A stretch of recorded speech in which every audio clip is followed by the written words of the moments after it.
I stood alone on that stage while 400 families cheered around me. My name echoed through the speakers, Naomi Reeves, Doctor of Medicine, and I smiled like I'd practiced. But my eyes were scanning the auditorium for faces that weren't there. $11,000. That's what I spent flying them here. My parents from San Diego.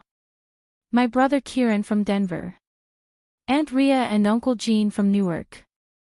Even Grandma Lucille from Richmond, because she'd promised she wouldn't miss this for anything in the world. I'd booked every ticket myself. Sent confirmations. Triple-checked dates. The morning of graduation, my phone stayed dark. No, we landed texts. No, stuck in traffic calls. Nothing. I told myself it was fine. Delays happen. People oversleep. But as the ceremony went on and families filled every row, that tightness in my chest grew sharper. I refreshed my messages between speeches. Sent a group text. I'm here. Where are you? Delivered. Read.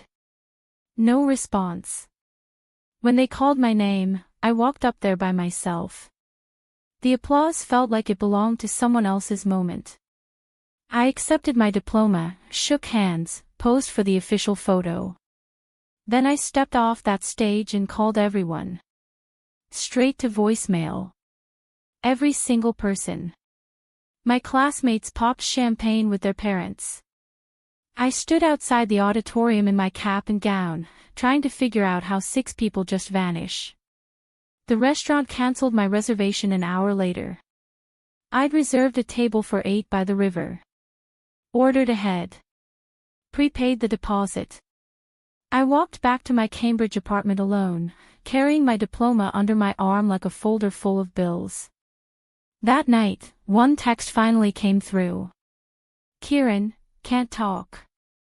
Mom's upset. That was it. I didn't sleep. At dawn, I booked a flight to New York, where my parents had a scheduled layover the day before. I needed answers. At the airline desk, they pulled up my account. Ma'am, all 6 tickets were canceled yesterday morning. Manually. My stomach dropped. By who? By you. The account holder. I stared at her. I didn't cancel anything. She turned her screen toward me. There it was. My login. My confirmation clicks. Someone had accessed my account and erased them all. But who would do that? I flew to New York anyway. 2 days later, I found them in a hotel lobby in Manhattan. My mother saw me first. She didn't look surprised. She looked guilty. They were sitting in the hotel restaurant when I walked in. All of them. Drinking coffee like it was a normal Sunday. My father folded his newspaper. Aunt Rhea stopped mid-sentence. Vanessa, my cousin, looked at me and then quickly looked away. I didn't sit down. Why weren't you there? My mother set her cup down slowly. Naomi, we can explain. You canceled the flights. From my account. Silence. Uncle Gene cleared his throat. We thought it was better this way. Better. My voice cracked. I hated that it cracked. Aunt Rhea leaned forward like she was about to deliver bad news gently. Sweetheart, you've changed. Medical school has made you different. Different how? Cold, Vanessa said quietly. She wouldn't look at me. You don't call anymore. You stopped coming home for holidays. You act like you're better than us now. I laughed. It came out sharp and mean. I was studying. I was working 70-hour weeks. I was trying to survive. And that's exactly what we mean, my mother said. Her tone was soft but firm, like she'd rehearsed this. You've become obsessed with success. It's not healthy. My father finally spoke. Flying everyone out like that, it felt like showing off. Like you needed to prove something. I wanted you there. No. Aunt Rhea shook her head. You wanted to parade us around. Make Vanessa feel small because she didn't go to medical school. Make us feel like we owed you something. I looked at Vanessa. She was staring at her plate. So you decided to teach me a lesson. We decided, my mother said carefully, that you needed to experience disappointment. Like everyone else does. You've had everything handed to you, Naomi. This was good for you. I stood there for a long moment. Memorizing their faces. The way none of them would meet my eyes except Aunt Rhea, who looked almost proud of herself. Kieran, my younger brother, was the only one who looked uncomfortable. He started to say something, but I turned around before he could. I walked out of that restaurant. Out of the hotel.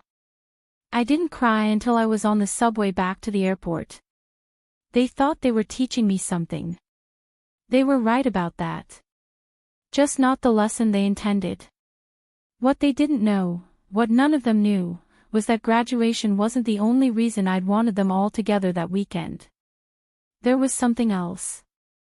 Something I'd found 3 weeks earlier in Grandma Lucille's attic. And it changed everything. I didn't go back to Boston. Instead, I took the train to Hartford, Connecticut. That's where Grandma Lucille's attorney had his office. The building was old brick, the kind with marble floors and wood-paneled walls that smelled like leather and old paper. I'd been here once before, 2 months ago, when Grandma asked me to help her organize documents for her move into assisted living. That's when I found it. She'd been packing boxes in her study, sorting through decades of files. Tax returns. Property deeds. Insurance policies. I was labeling everything, trying to make sense of her system, when I opened a folder marked Family Trust, 1987. Inside was a document I wasn't supposed to see. The Lucille Reeves Family Trust. Established 38 years ago when my grandfather died. Real estate holdings. Investment accounts. The lake house in Minnesota where we used to spend summers. Even the small apartment building in Richmond that generated rental income. It was worth more than I'd ever imagined. But that wasn't what made me freeze. At the bottom of the document, in Grandma's handwriting, was a note dated 6 months ago. Annual revision meeting, May 18th, finalized distributions. May 18th. My graduation day. I'd stood there in her attic, holding that paper, understanding for the first time why my parents had been so eager to make time that weekend. Why Aunt Rhea kept asking if I'd confirmed my graduation date. Why Vanessa suddenly started calling Grandma every week. They weren't coming to see me walk across that stage. They were coming to sit around a conference table and divide up her estate. And I wasn't invited. Grandma had walked into the room while I was reading. I'd expected her to be angry, to snatch the folder away. Instead, she'd sat down heavily in her chair and looked at me with tired eyes. You found it. Grandma, I wasn't snooping. I know. She'd waved her hand. Maybe I left it where you'd see it. I don't know anymore. They're all coming for the meeting. Not for my graduation. She didn't deny it. Just stared out the window at her garden. They don't think I notice things, she said finally. They think I'm old and confused. But I see exactly who calls when they need something and who calls just to talk. I'd sat down across from her. What are you going to do? She'd smiled then. Small and sad. I haven't decided yet. But Naomi. Don't tell them you know. Not yet. Why not? Because I want to see what they do. I want to see if any of them surprise me. So I'd kept quiet. Sent those plane tickets. played the hopeful daughter who just wanted her family there for the biggest day of her life. And they'd shown me exactly who they were. Now, standing outside that attorney's office in Hartford, I pulled out my phone. Grandma had texted me that morning. "Come see me tomorrow. Bring the graduation photo." I texted back, "On my way." She'd seen what they did. We both had. And now it was time to decide what came next. Grandma's assisted living apartment smelled like lavender and old books. She was sitting by the window when I arrived, looking smaller than I remembered. But when she saw me, her eyes were sharp. Alert. "Let me see it." I handed her the photo. Me, alone on stage, diploma in hand. Smiling despite everything. She studied it for a long time. Then she set it on the table beside her chair, next to a framed picture of my grandfather. "Sit down, Naomi." I sat. "I changed the trust," she said simply. 2 days ago. After I heard what they did. My heart started pounding. "Grandma, you don't have to." "Yes, I do." Her voice was firm. "I've spent 40 years watching this family. Watching who shows up and who makes excuses. Who helps without asking for credit and who only appears when there's something to gain." She reached for a folder on the side table. The same one I'd seen in her attic. "Your Aunt Rhea called me 3 times the week of your graduation. Not once did she ask how you were doing. She wanted to know if the meeting was still happening. If I'd made any rash decisions about the estate." She said that. Word for word. Grandma's mouth formed a thin line. "Your mother was worse. She told me you'd become difficult. That medical school had made you selfish. That I shouldn't let your accomplishments cloud my judgment about who really cared about family." I felt sick. They were trying to turn you against me. They were trying to secure their inheritance. She opened the folder. The original trust split everything equally. Your parents, Rhea and Jean, even a portion for Vanessa since she's been helping me these past few years. She pulled out a new document. Fresh ink. Legal stamps. "This is the revision." I didn't reach for it. "What did you do?" "I didn't disinherit anyone. That would have been cruel, and I'm not cruel." She looked at me directly. "But I did name a new executor. Someone I trust to make fair decisions. Someone who won't be manipulated or bullied into giving handouts." The air felt thick. "Grandma. It's you, Naomi. You're the executor. Everything goes through you now. Distributions, timelines, decisions about property sales or investments. All of it." I couldn't breathe. "They'll fight this. Let them." She reached over and squeezed my hand. Her grip was surprisingly strong. "I'm of sound mind. My attorney will confirm it. This is legal and final." "When do they find out?" "The formal reading is in 6 days. They've all been notified there's been a revision, but not what it says."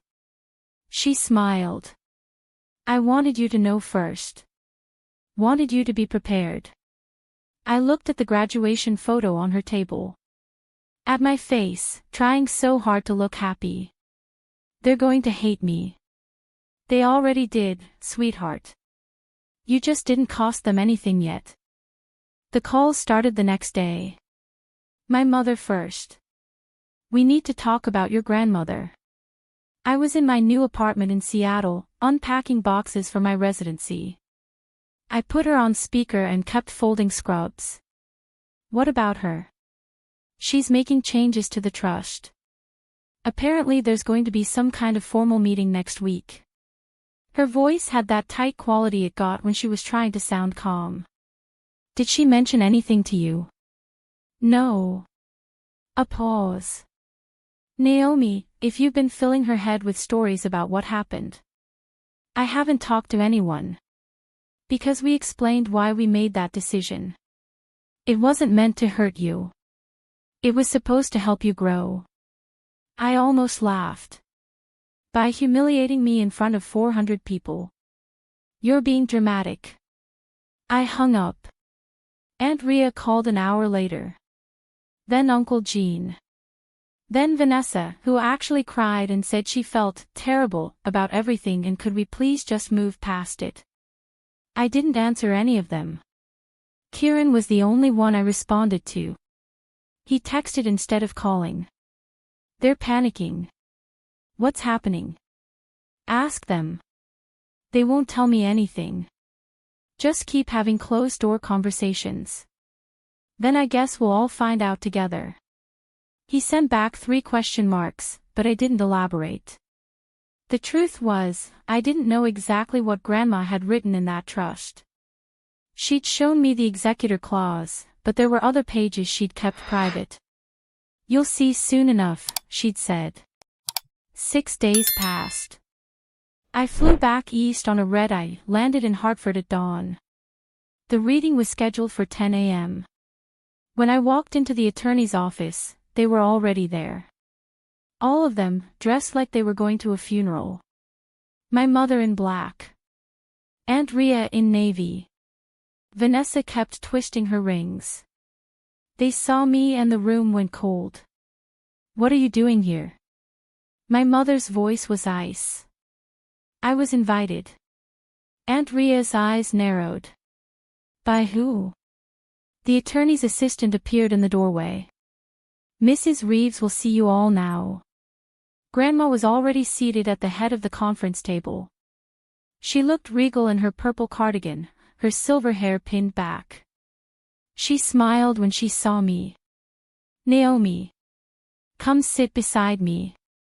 I did. My mother opened her mouth to protest, but the attorney, a man named Gordon Clark, entered and closed the door behind him. Thank you all for coming. We're here to discuss revisions to the Lucille Reeves Family Trust, executed on May 20th of this year. He opened a folder. Aunt Rhea leaned forward. Before we start, I think we should address the fact that Naomi has clearly manipulated. Ms. Reeves. Gordon's voice cut through the room. I'll ask you to refrain from accusations. Mrs. Reeves is of sound mind and has made her decisions independently. Grandma squeezed my hand under the table. Then Gordon began to read. The primary revision, Gordon said, adjusting his glasses, concerns the role of executor. My father sat up straighter. He'd always assumed that role would go to him. Oldest child. Most responsible. That's what he used to say. Previously, the trust named Richard Reeves, Naomi's father, as executor upon Mrs. Reeves' incapacitation or death. My father nodded slightly, like this confirmed what he already knew. That designation has been changed. The room went still. Gordon looked directly at me. Effective immediately, Naomi Reeves is named sole executor of the Lucille Reeves Family Trust, with full authority over all distributions, property decisions, and financial matters. Silence. Then everyone started talking at once. That's insane. She's 28 years old. This is exactly what I was afraid of. Gordon raised his hand. Please. Let me finish. Aunt Rhea's face had gone red. Lucille, you can't possibly think this is appropriate. She has no experience managing. She has a medical degree, Grandma said quietly. I think she can handle reading financial statements. This isn't about capability. My mother's voice shook. This is about family. About trust. And she's poisoned you against all of us. Nobody poisoned me. Grandma's tone turned sharp. I watched what happened. I know exactly who canceled those flights and why. Vanessa's head snapped up. We explained that. We were trying to teach her. You were trying to cut her out. Grandma looked around the table. The meeting was scheduled for her graduation day. None of you thought that was strange. None of you suggested changing the date. Uncomfortable silence. You all knew she wouldn't be here. That was the point. Grandma's hands trembled slightly, but her voice stayed steady. You wanted to discuss her future, her potential inheritance, without her in the room. That's not fair, Uncle Gene said. We were going to tell her everything afterward. Were you? Grandma tilted her head. Or were you going to present it as already decided? Already done. No one answered. Gordon cleared his throat. There are additional provisions. Mrs. Reeves has restructured the distribution schedule. Instead of lump sums upon her passing, beneficiaries will receive annual amounts, subject to the executor's approval and oversight. Subject to Naomi's approval. My father's voice was dangerous. You're giving a child control over. I'm giving a doctor control, Grandma interrupted. Someone who spent 4 years learning discipline and responsibility. Someone who worked night shifts and still found time to help me pack my house. Someone who didn't ask for anything in return. Aunt Rhea stood up. We're contesting this. It's elder abuse. She manipulated you when you were vulnerable. Sit down, Rhea. Grandma's voice cracked like a whip. I'm 79 years old, not senile. Dr. Morrison evaluated me last week.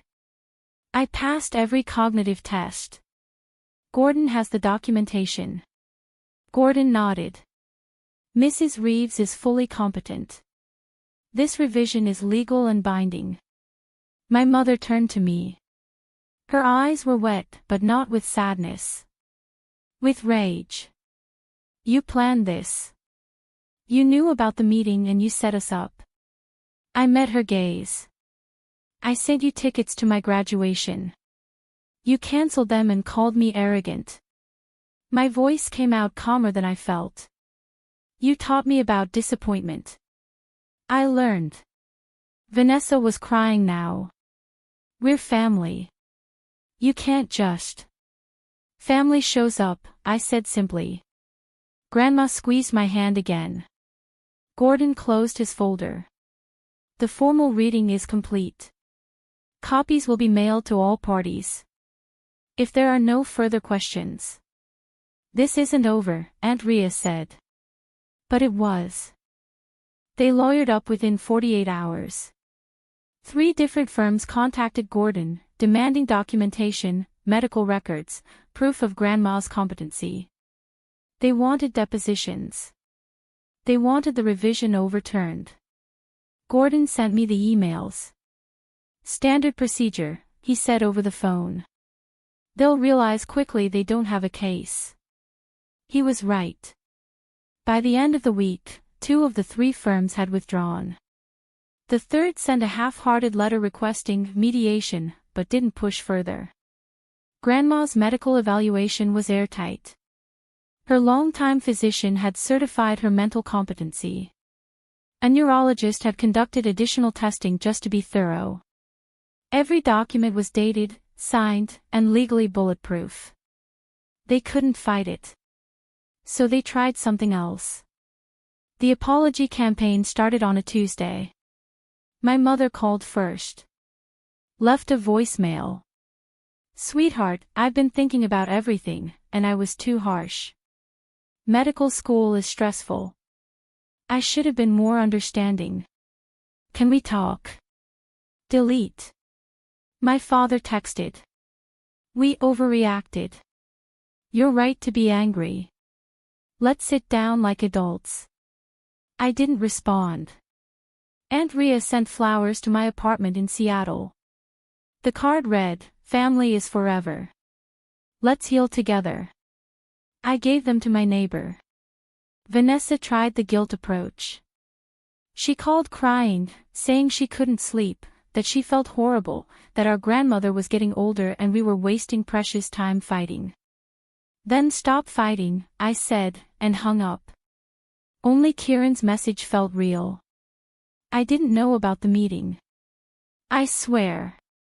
I thought we were just going to graduation. I believed him. He was 22, still in college. They wouldn't have included him in their planning. I know, I texted back. Are you okay? Getting there. They're talking about the summer house. Asking if you're going to let them use it.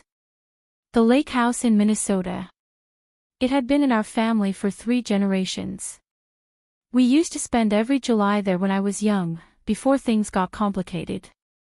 Tell them I haven't decided anything yet. They're scared, Naomi. Good. I meant it. For years, I'd bent myself into shapes trying to earn their approval. Worked myself to exhaustion trying to make them proud. Spent money I didn't have trying to include them in my life. And they'd repaid me by teaching me humility. Now they were learning something too. That power doesn't stay in the same hands forever. That people who burn bridges shouldn't be surprised when they can't cross back. That the daughter they dismissed as cold and arrogant was now the only person standing between them and everything they'd assumed was theirs. Gordon called that Friday. There's been a development, he said. Your grandmother wants to meet. She has something to tell you. My stomach tightened. What is it? She'll explain in person. Can you come to Hartford this weekend? I booked a flight that night. Grandma looked tired. We met at her apartment again, but this time Gordon was there too. He'd brought another folder. More papers. I wanted you to understand the full scope, Grandma said once I'd sat down. Of what you're taking on. Gordon spread documents across the coffee table. Property deeds. Investment statements. Account summaries. The trust was worth almost $4 million. I stared at the numbers. Grandma, I can't. You can. She leaned forward. And I'm going to tell you exactly how. For the next hour, Gordon walked me through everything. The apartment building in Richmond that generated $23,000 a year in rental income. The lake house, currently valued at $600,000. Stock portfolios. Bonds. A small commercial property in Virginia Beach that housed 3 businesses. Your role as executor, Gordon explained, gives you authority to manage all of this. You'll decide on property maintenance, approve or deny requests for distributions, make investment decisions with the help of our financial advisor. What about them? I meant my family. What do they get? Grandma pulled out a handwritten page. Her notes. Your parents will receive $30,000 annually. Rhea and Jean, the same. Vanessa gets $15,000, plus graduate school tuition if she chooses to attend. That's generous.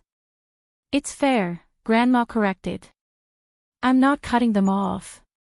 I'm making sure they can't waste everything in 5 years and come back asking for more. She looked at me seriously. But here's the part they don't know yet. The part one need you to understand before we tell them. Gordon handed me another document. Upon my death, Grandma said, 60% of the trust transfers directly to you. The remaining 40% continues generating the annual distributions for the others. My hands went numb. Grandma, no. That's what I want. Her voice was firm.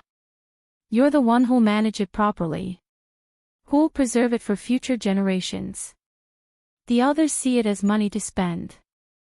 You see it as responsibility. They're going to say I manipulated you into this. Let them. She smiled sadly. I've made my choice. Gordon has documented everything.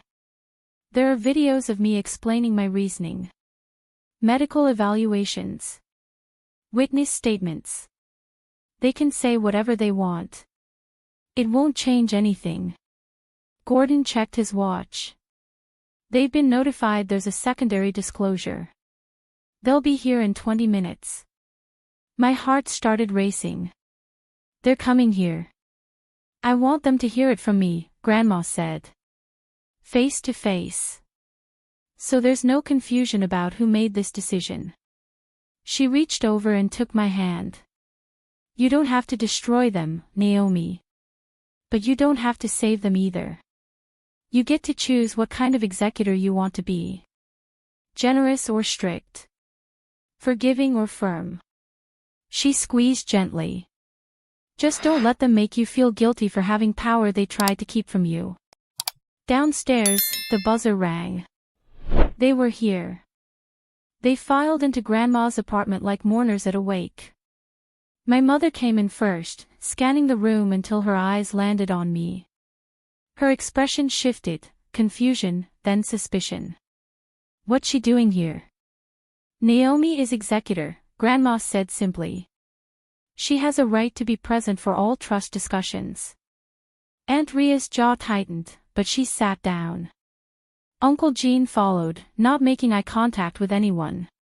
Vanessa looked like she'd been crying for days. Even Kieran was there, standing awkwardly by the door. Gordon remained standing, folder in hand. Thank you all for coming. Mrs. Reeves has asked me to clarify certain provisions of the revised trust that weren't fully disclosed at the initial reading. Oh, here we go, my father muttered. Grandma ignored him. I wanted you to hear this directly from me. No lawyers calling later. No surprises in the mail. She nodded at Gordon. He opened the folder. Upon Mrs. Reeves' passing, the trust assets will be divided as follows: 60% transfers directly to Naomi Reeves. The remaining 40% will continue to fund annual distributions to other beneficiaries, as previously outlined. The silence was deafening. Then my mother laughed. Sharp and bitter. 60%. Of course. You've given her everything, Aunt Ria said. Her voice shook. $4 million to a girl who's known you for 28 years, while we get table scraps. You get $30,000 a year, Grandma said. For the rest of your lives. That's not scraps. It's not what we were promised. My father stood up. Dad told me I'd inherit the lake house. That it would stay in the family. It will stay in the family. Naomi is family. She's the one who turned you against us. Grandma's hand slammed on the armrest. For someone so small, the sound was shocking. She didn't turn me against anyone. You did that yourselves. My mother's face crumpled. We made one mistake. You made a choice, I said quietly. Everyone turned to look at me. You chose to cancel those flights. To let me stand on that stage alone. To teach me a lesson about humility while you sat in a hotel room planning how to divide up Grandma's money. That's not what happened, Vanessa whispered. Then what did happen? I looked at her directly. Explain it to me. Make it make sense. She opened her mouth. Closed it. Nothing came out. Aunt Ria tried a different approach. Lucille, you're not well. The stress of the move, your age. I'm sharper than you think. Grandma pulled out a piece of paper. This is my competency evaluation from last week. Perfect score. Dr. Morrison says my cognitive function is better than most 60-year-olds. She handed it to Gordon, who added it to his file. This is legal. It's final. And it's what I want. My father turned to me. His face was red, veins standing out on his neck. You're really going to let her do this? Cut your own parents out. I'm not cutting anyone out, I said. You'll get $30,000 a year. That's more than some people make working full-time. We raised you. And then you humiliated me on the most important day of my life because you thought I needed to learn my place. My voice stayed calm. So I did. I learned it. I stood up. I learned that some people only show up when there's something to gain. That family isn't just blood. It's effort. It's showing up. It's being there when it costs you something. I looked at each of them. You taught me disappointment. Now you get to live with it. My mother tried to move toward me, but I stepped back. Naomi, please. I'm starting my residency in 2 weeks, I said. I have patients who need me. People who actually want me around. I turned to Grandma. I'll call you tomorrow. She nodded, eyes bright with unshed tears. I walked past my family without another word. Kieran caught my arm as I reached the door. I'm sorry, he whispered. For all of it. I squeezed his hand once. Then I left. Behind me, I heard my mother start to cry. Heard Aunt Ria's voice rise in anger. Heard my father demanding to speak with Grandma's physician. But I kept walking. Down the hallway. Into the elevator. Out to the parking lot where spring air smelled like rain and new leaves. I sat in my rental car for a long time, hands on the steering wheel, breathing. They'd wanted me to feel small. Instead, I'd learned how strong I actually was. 3 months later, I stood in a different auditorium. This one was in Seattle. Smaller. Less formal. But the white coats we received meant just as much as any diploma. Residency orientation. The beginning of the next chapter. When they called my name, Dr. Naomi Reeves, internal medicine, I walked across that stage. And this time, someone was there. Grandma sat in the 3rd row, wearing the same purple cardigan. When our eyes met, she smiled. After the ceremony, we went to dinner. Just the 2 of us. How's work? She asked. Exhausting. Amazing. Terrifying. I laughed. All of it at once. And the trust? Any problems? I'd officially taken over as executor 6 weeks ago. So far, I'd approved building maintenance for the Richmond property, reviewed the investment portfolio with the financial advisor, and fielded exactly 12 calls from my parents. I'd returned none of them. It's manageable, I said. Gordon helps with anything complicated. Grandma nodded. Then, carefully, your mother called me last week. My stomach tightened. What did she want? To know if I'd talk to you. If there was any chance of reconciliation. She stirred her tea. I told her that wasn't my decision to make. What do you think I should do? She was quiet for a moment. I think you should do whatever lets you sleep at night, she said finally. Forgiveness isn't about them. It's about you. Whether holding on to this anger serves you or hurts you. I'm not angry anymore, I said, surprised to realize it was true. I'm just done. Then be done. She reached across the table. You don't owe them access to your life. You don't owe them explanations. You gave them a chance to show up, and they chose not to. That's on them. We finished dinner. Walked back to her hotel. Before she went inside, she hugged me tight. I'm proud of you, she whispered. Not because of medical school or the trust. Because you didn't let them make you cruel. I don't feel particularly kind right now. Kind and doormat aren't the same thing. She pulled back, looking at me seriously. You set boundaries. That's healthy. Don't confuse self-respect with selfishness. I drove back to my apartment that night thinking about her words. The next morning, I got an email from the property manager in Richmond. The commercial tenants wanted to renew their leases early. Good news. I approved it. Then I opened a new folder on my laptop. Started drafting a proposal for a scholarship fund. First-generation medical students. Covering application fees, test prep, interview travel.